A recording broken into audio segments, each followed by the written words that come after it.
Good evening, everybody. It's Carla Christopher again, right here on the corner of Culture and Main. Now, you know those fabulous sculptures downtown that have popped up all along George Street in Beaver? Well, our favorite video correspondent from the York Dispatch, Randy Flaum, met up with Patrick Sells of Salvaging Creativity. He's the brainchild behind them. We also get to talk to Sonia Hunsinger, who is the total guru of Downtown Inc. And she did a lot of work with promoting those sculptures and with promoting the arts downtown. So she's here too.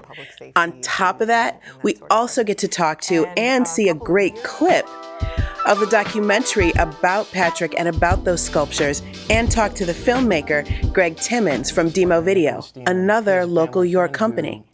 Now, we couldn't just have all the fabulous things going on in downtown York. So we did also get to catch up with poet Rich Hemmings, actually out on the street at a performance. And then on top of that, we're going to take a visit to First Capital Dispensing Company to catch up with Shane Speal in another one of our fabulous open mic profiles. And if you're not down with York's open mic scene, you don't know what you're missing. So sit back, relax, and let's head downtown first and check out some of the incredible music that pops up at a cigar box guitar-led open mic.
You've heard him do Black and Blues, and you hear him play that flute. Dang.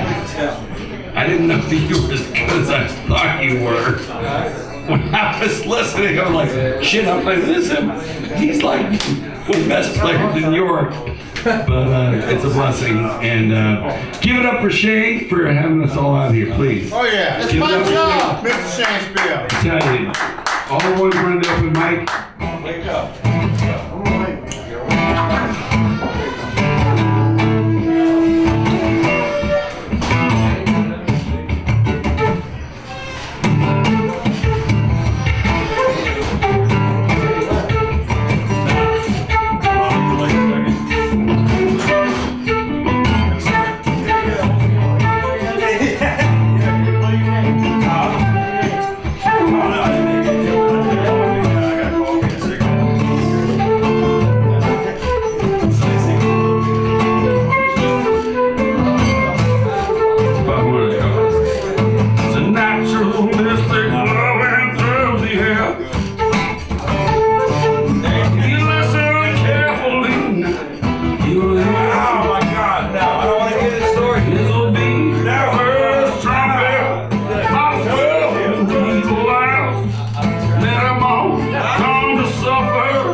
like you stuck your finger in a light bulb socket, man.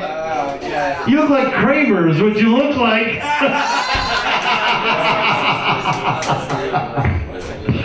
Oh, hell. What a night. What a night. Yeah, why don't you get that microphone there? Yeah, I'll take it. All right, let me get your ukulele set up. Ukulele, which is the correct Hawaiian pronunciation. Is it really? Yes, it's ukulele. Ukulele. And I'll kiss you tomorrow. I'll miss you. Remember, I'll always be true. And then while I'm away, I will ride home every day, and I'll send all my loving to you. I'll pretend that I'm kissing the lips that I'm missing, and hope that my dreams will come true. And then while I'm away, I will ride home every day, and I'll send all my loving to you. All my loving I will send to you. All my loving, darling, I'll be true. I also want us to catch up with one of my favorite poets, a dear friend, and host of one of the longest running poetry events in York County, Convergence, Rich Hemmings. You can find Rich Hemmings leading Convergence currently at the Reader's Cafe, 125 Broadway, every second Saturday out in Hanover. But we managed to catch up with him actually in Lancaster at another great open mic event out there at Barnes & Noble every fourth Wednesday at 7:30. So be sure to check those both out. And right now, enjoy Rich Hemmings. I am a weapon. I am a thing of steel, of wood, of rock and flint, of bamboo and carbon. I am hurled and retrieved. I am cast out and made anew. I am an idea, nothing like what came before. I am the pistol pointed straight at your head. I am a nuclear submarine in new depths and entirely out of its environment. I am hard words that no one wants to hear. But I am flawed. If I stand for ignorance, if I rise for hate, if I shovel and push instead of listen, then I must destroy myself. In the beginning, there was war, and more war everywhere. Even ants make war, and raptors make dinosaur war unto extinction, war of the elders, war of the gods, a natural war, a rational war, a distant war. We improved war, we intelligent war monkeys, and now war is everywhere. War of the worlds, war on the moon. This means war, sex wars, tax wars, fax wars, sax wars, battle of the bands war. All the progress of man comes during war. World War I, World War II. Someone once asked Albert Einstein what the weapons in World War III would be. He answered he didn't know, but he knew what the weapons in World War IV would be. War sticks and war stones, 100 years war, Boer war, a war for peace, conventional warfare, chemical warfare, warships, spaceships, tanks and guns, all very useful when you go to war. Spanish Civil War, Mexican-American War, Iran-Iraq War, Iraq-Iran War, Iran, Iraq, Iran, Afghanistan, Pakistan, gang wars, turf wars, move out, 6-day war, 7-day war, poet wars, a quiet war, a small talent for war, thermonuclear war, race war, space war, inter-office political faction war, Gulf War, Iraqi Civil War, a preemptive strike on the Sudan, Afghanistan, Pakistan, crusades of right and wrong and wronger still, haves and have-nots, us and them wars, Korean-American War, tactical bombing, Vietnam conflict being just another name for war. Has anyone ever really tried peace in praise of coffee? Breakfast, break, dinner, dessert, Colombia, Costa Rica, Brazil, Benin, I'll take it black. All times and all locales, the plastic chair in the lunchroom, the ace of spades on the bottom of the cup, 2 lumps from the stewardess as she leans over with an inviting smile. The laugh that $700 a cup inspires when you learned it's been cracked out by a civet, the berries, the countries, the latte, the cappuccino, espresso, Americano, the cup on the table at a yard sale, Ethiopia and Haile Selassie and early stock markets and coffee houses. Later, England's king banned the stuff, which is why we drink so damn much of it here in America. Enter this world where half and half is cream is milk, and lightener means you don't have a refrigerator. The smell, the colors, blonde, blue, black, red, and green, with packets of yellow, pink, and blue, and fiber too. The endless health debates, the ceaseless fair trade arguments, the nations that wish they had oil instead, but still spend all their bucks for a cup of joe.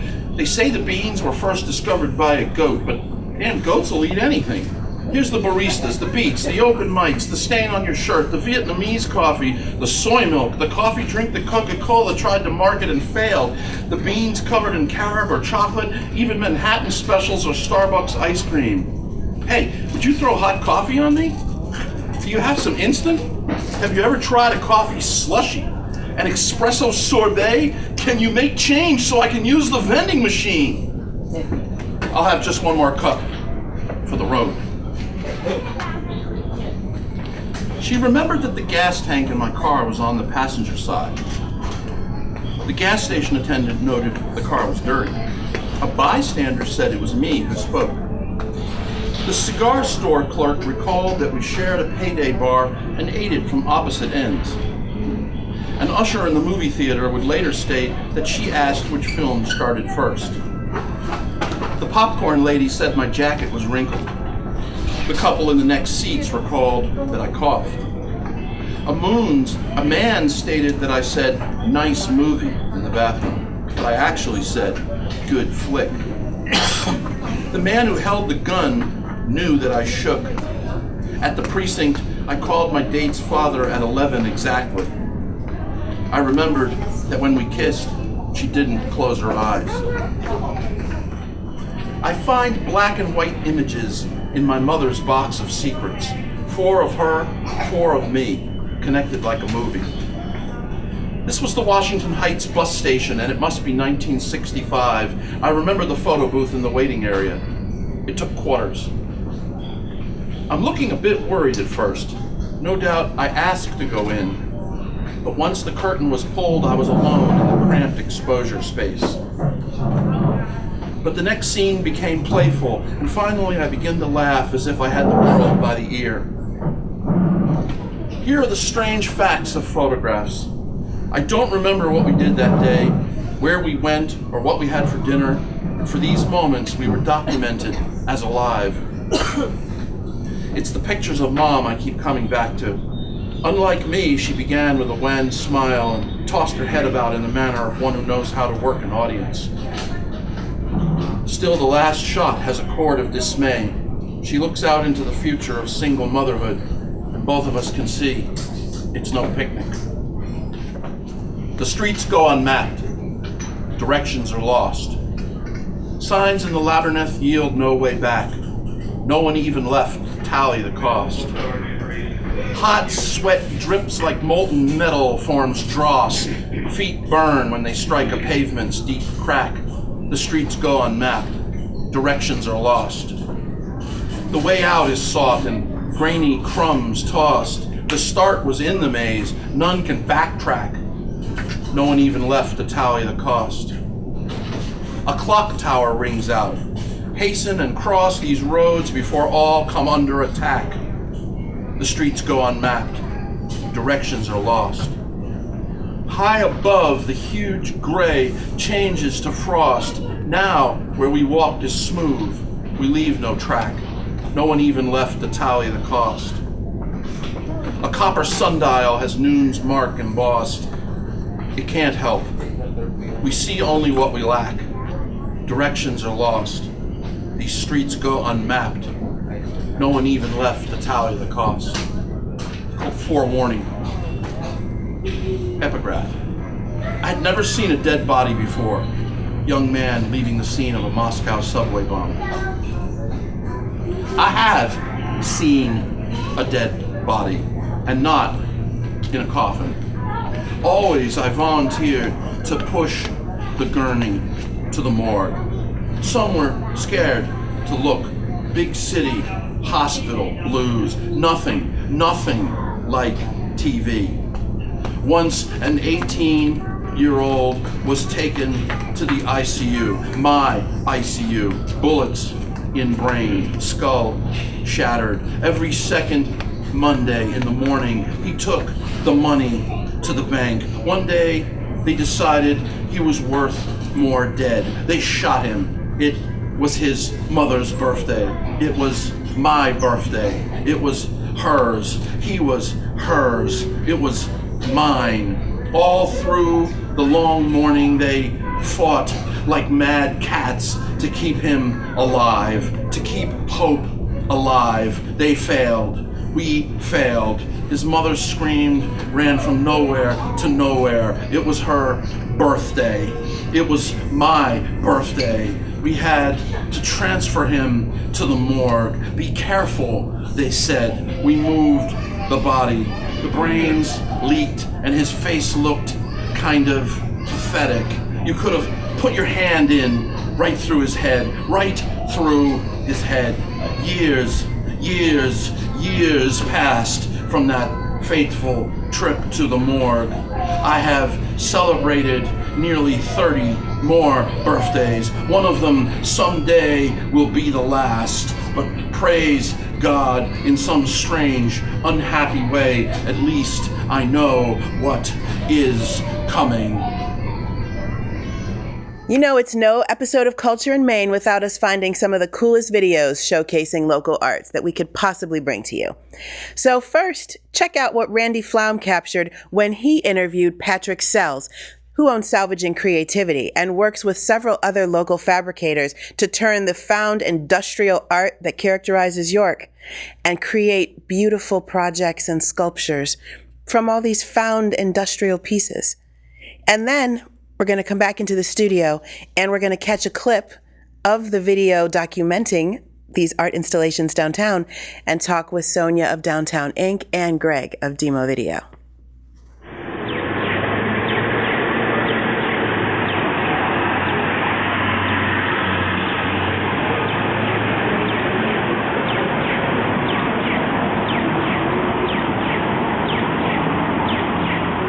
Around this region. So Consolidated CSR, Consolidated Scrap Resources, has been our biggest donor for the whole thing, and just been a huge help. And so paper mill parts, on two of them, the bench, an old school floor that Matt had that was sawn up and glued together into the butcher block bench. The pump casting was also from CSR. And I don't know if that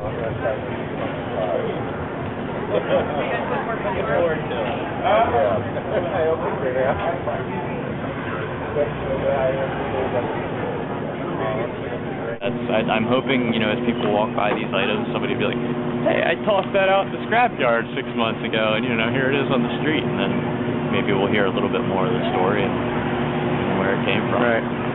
How many pieces were delivered today? There are a total of 5 pieces out right now. We still have 7 more on the table, and it just takes about 3 weeks for each one to be constructed. Okay. And the 5 pieces, what were those today that were delivered? Well, it was over a period of time. We have the trash can is out, 2 planters, 2 benches, and a planter at the far end. Okay. And do you know the 7 pieces that are coming? Do you know what those might be? I do. Let's see if we right off. It'll be a bike rack for Central Market, 4 trash cans, and 2 more planters. Okay. And what was it like? Going through these salvage yards, did you guys kind of have any difficulty in terms of collecting material? Well, you have to, it's not a place that you're normally allowed to go and just sort of walk around. There's a lot of danger, a lot of liability, a lot of machinery moving around. So, first you have to make sure that the owners are comfortable with you there and you're up to date on all their safety regulations. And then then you can really start, opening your eyes and really finding some great stuff. Why is it important to you, to use these recycled materials and bring them back to life? Well, a new material comes from a factory, It's just out it comes, and it doesn't really have much meaning or a story behind it. Something that's, whether it's an industrial material or a piece of someone's home, it has these scratches and marks that tell a story in it. So you look at the object for what it is, but then you look more closely at the textures, and you start thinking about, well, what happened with this thing back in 1932? So there's just a lot more behind it when it's a salvage object, let alone, the sustainability side of it, which in metalwork, we're reusing it. It would be recycled anyway, but it has some meaning to it, as it stands.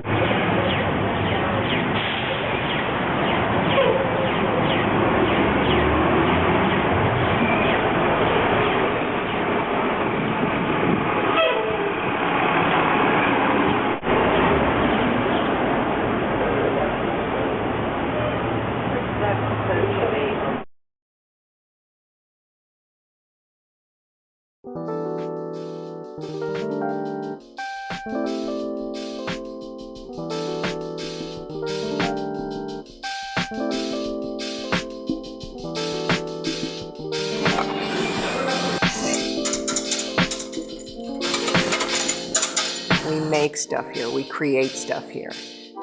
That lends itself to the artist community.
When I have objects in front of me, I have to turn them into something.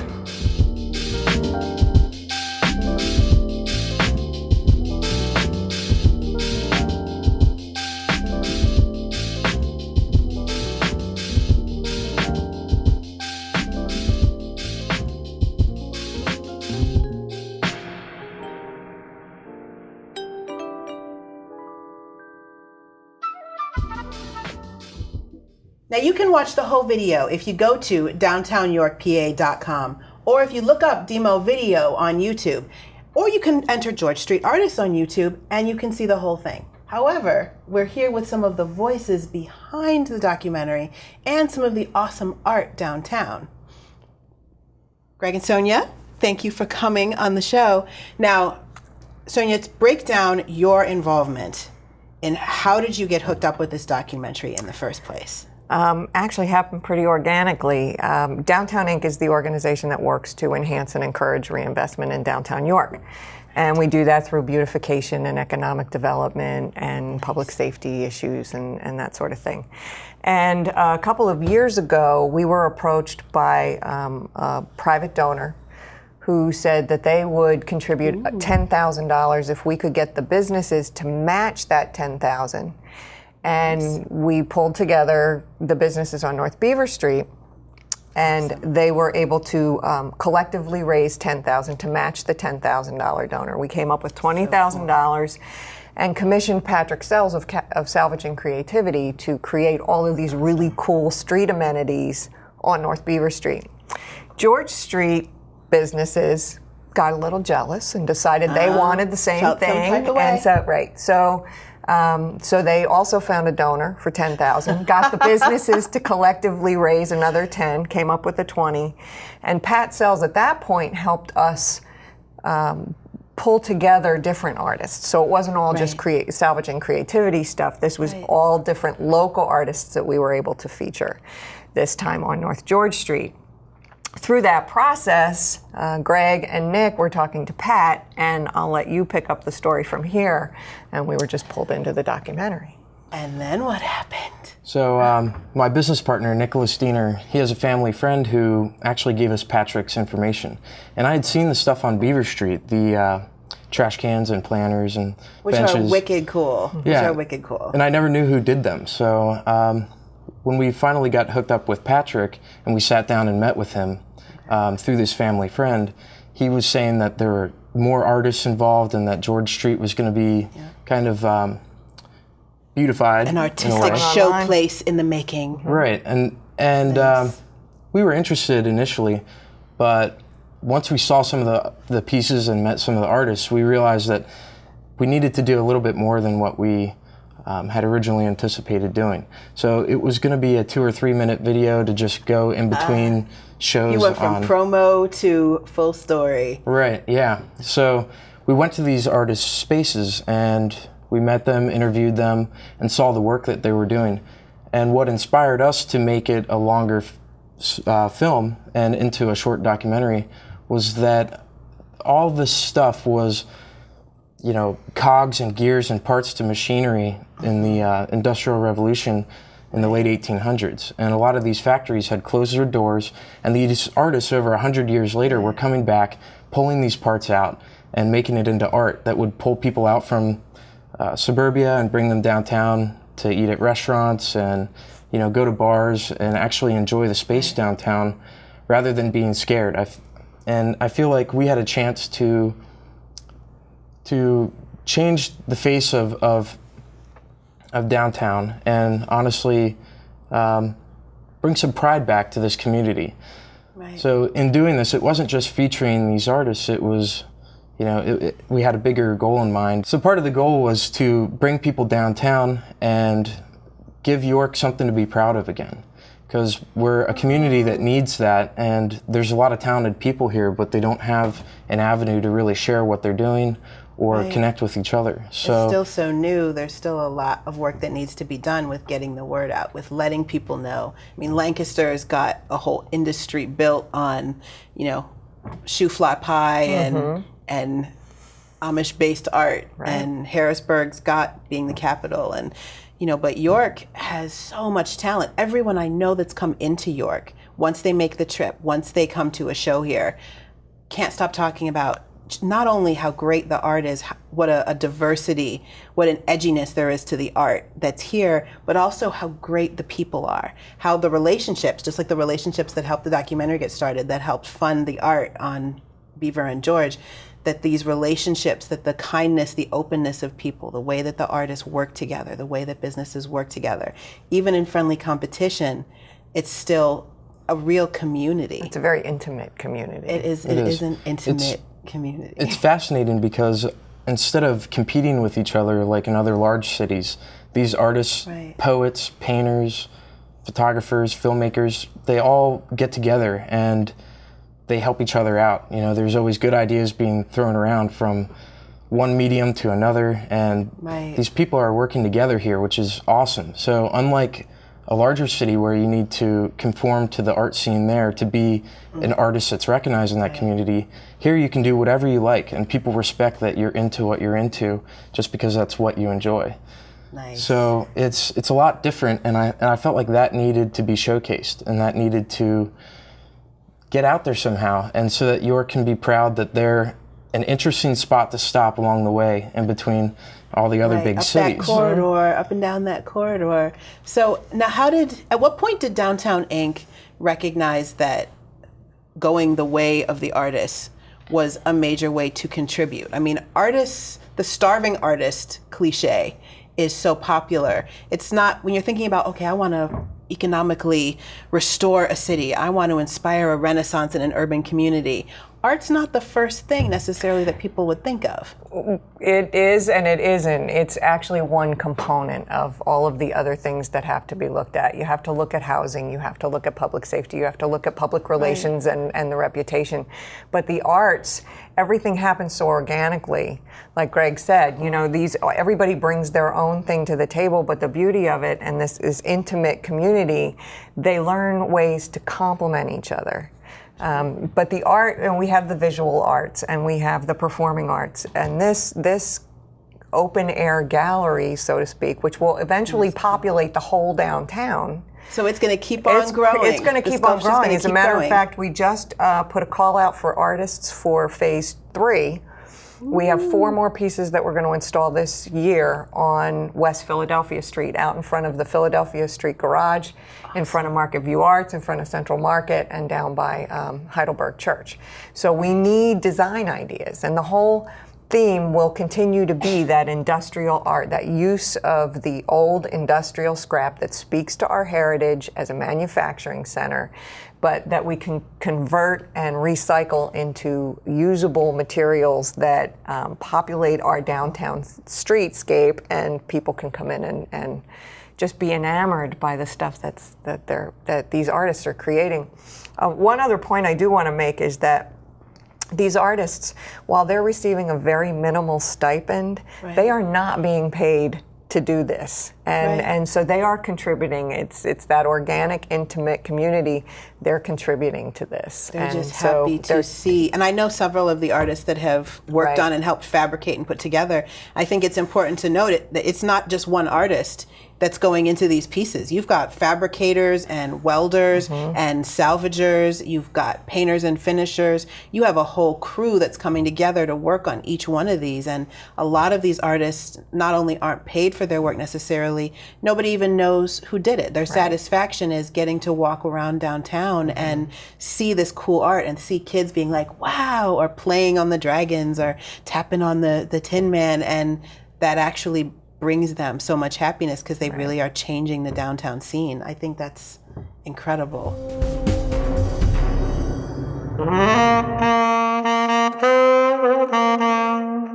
It's an open air gallery that creates an experience for the people who live here, who come to work here, who come to visit here. Any sense of place gives those residents a sense of pride. This is home.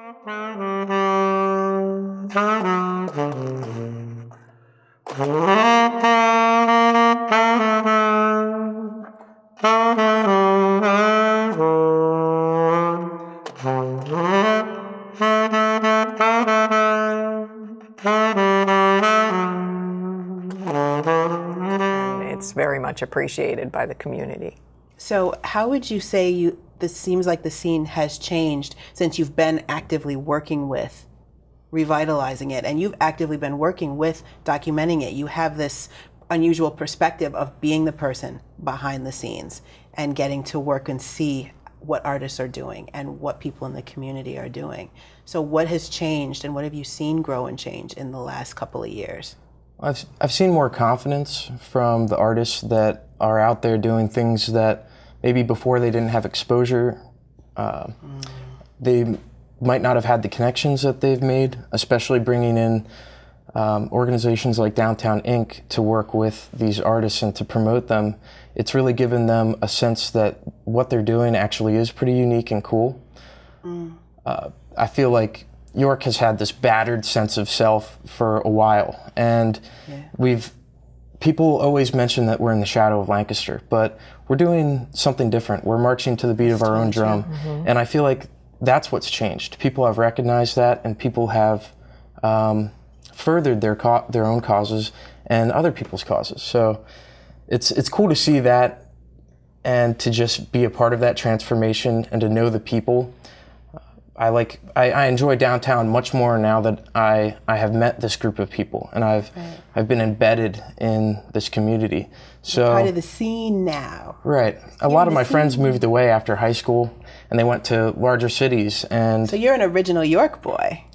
I'm not born and raised here, but I've been here most of my life. And at one point, I did want to leave, and I did leave, and I ended up coming back. And what was interesting was when I came back, I started meeting the right people. And I feel like that just brought me into a group of people that were actually changing things, that were motivated. And unlike who I had been around before, this was actually a scene that was moving and changing and shifting, and people wanted wanted York to improve themselves. So it's neat seeing. There is an entrepreneurial spirit that's surging. Right. What about you? What do you think? You've got the whole economic side, and I mean, you've seen not just the growth in the arts, but that things have changed probably for better and worse. Actually, much better. We are up to, in the Market District specifically, which is the block around Central Market and North George Street corridor, it's nearly 80% first floor occupancy, which has not been that way for quite some time. So we're starting to see the smaller retail spaces fill in, more restaurants. We've had 27 or 26 ribbon cuttings in the past year. So the businesses are starting to come in. And this is you have one arts event or one gallery opening on the sidewalk, and a couple of stores open up, and then a couple of residents get apartments and they move in, and then it just, every little piece ratchets up a little bit at a time, and before you know it, 5 years out, you're looking in the rearview mirror saying, wow, we really have come a long way. And it has been here 4 years now, and it's expanded pretty exponentially. I mean, the event attendance has been incredible. We now have businesses that are open on the third Friday of the month, and not just first Fridays. The Bloom Art Market. You've got businesses on West Philly who are all open on that third Friday of the month. And the crowds at these events just continue to grow exponentially. So it's going on. It's great to see these empty storefronts transition into, really actual thriving, creative art places and gathering spots and places attracting people. Right. And small business owners really able to make a living for themselves with, minimal square footage and small little shops all along Beaver, and it's a cool transformation, and it's cool to be a part of. And the documentary had a lot to do with that too. I think the documentary, just from a promotional perspective, has had a lot to do with it. Even people that didn't attend the premiere have been talking about it, and a lot of them want to find out where to see it and how they can view it. And that's been really neat when I go out and I see people downtown and they've seen the promotion or they heard about it from a friend. So it is sparking that electricity within the community to come out and be involved. Nice. Well, congratulations for the huge, amazing reception, because I have been hearing people talk about the documentary and how much they love it and how great the premiere was and the showcase of the artists and how well their stories were told. So I know you have the eye. You have the eye. Thanks. And the work that Downtown Inc. is doing is incredible. Oh, thank you. We're having a good time. Well, now everybody's having a good time in downtown York, which is kind of what we were shooting for, right? Absolutely. Awesome. Well, thank you guys both so much for Thank you, coming on Carla. the show. Thanks I appreciate for having us. Thank you again for joining us for another awesome episode of Culture in Maine. Thank you to all of our guests, and especially since we have so many on the street segments, I want to take a moment to say thank you to our fearless crew. Tamika Sun Johnson, who is our lead camera and tech, and Cliff Kern, who is our technical director here in the studio. It takes a lot to put on an episode of Culture in Maine. So if you have stuff that you'd like to see, if you have things you'd like us to come out and film, send us an email at cultureinmaine@gmail.com. And make sure you go to wrct.tv and check out all of our past episodes, order some DVDs, catch up with us on Twitter or on Facebook, and always make sure to thank your tech people, as well as thanking the wonderful guests and artists that touch your lives every day. I thank you for being here with us. So hopefully I will see you again next week, right here on the corner of Culture in Maine.